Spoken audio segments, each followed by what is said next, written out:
Today's very latest news coming to you first from the fabulous Pattaya Media Group here in Pattaya.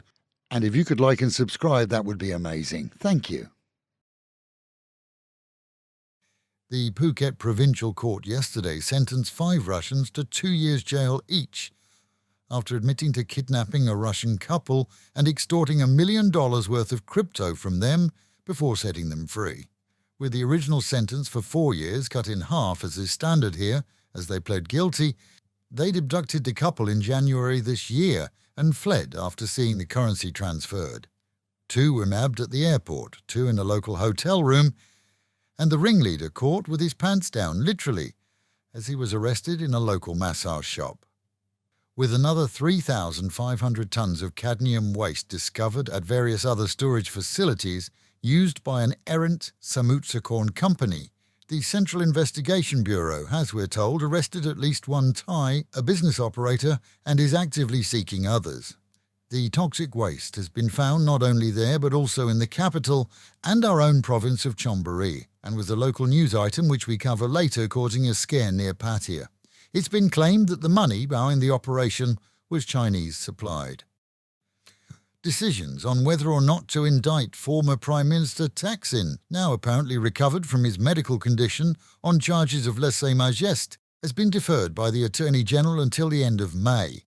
Citing a slow supply of documents and evidence, the AG's office will also consider a written petition for fair treatment from Thaksin himself.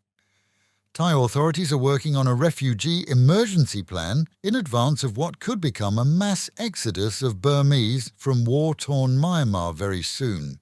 With some citing numbers of around the 100,000 mark, many are already fleeing as nationalists appear to be gaining the upper hand in numerous areas against the military government there. Thailand has maintained neutral viewpoints on issues in Myanmar and as a result is seen as an ideal conduit for peacemakers to both sides of the continued conflict. The Cabinet has endorsed a special committee on gambling in the future for Thailand, which will liaise with the Ministry of Finance and other departments, taking in public opinion and discussing potential locations. It's not a done deal yet, but certainly is something which could become more and more likely in the future. And the much-delayed promised 10,000 baht digital handout to all Thais on incomes under 70,000 baht a month and with minimal savings has now been promised for the end of this year. Funding for the 500 billion baht election promise, which didn't win the current government the election, is due to come from fiscal budgets and not loans, so we're told. Funds will be paid into phone apps set up for citizens and usable in stores local to them for essential and not luxury goods. Unless it's set up carefully, though, many are warning that mum-and-pop stores could soon be offering big-screen TVs to customers too, and that, well, we're told, will be closely monitored. Thai media is reporting that the 26-year-old Thai doctor, who was kicked, sworn at and berated by an angry Swiss man on a Phuket beach, has been approached with a bribe from his cohorts in exchange for her dropping the charges. Losfair faces losing not only his business but also his visa if found guilty, despite the potential fines themselves being minimal. But according to the doctor, she isn't about to drop the charges.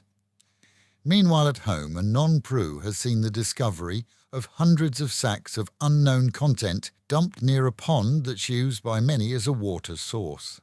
Fear rose quickly as naturally there's a search for missing sacks of toxic cadmium waste. No one has confirmed the true content of what's obviously dumped waste.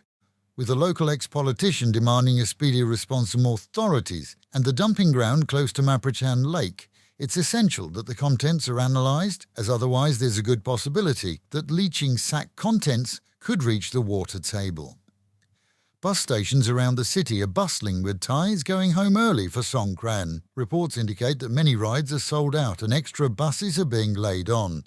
Traditionally, Thais return to their homesteads for the New Year festival. However, many will stay after extra salary inducements are offered by employers. North Pattaya, for sure, has seen extra congestion, with buses turning and the continued closure of the right turn from the motorway onto the Sukhumvit. Construction of a concrete viewpoint in Bang Sen collapsed due to poor construction before it was even finished this week, seeing 3 workers injured. The restaurant-owned project appears to extend right out to the ocean, and locals are questioning whether permits were given. And in Jomtien, when a local lag was released from prison after serving time for theft, he needed a ride, so stole it.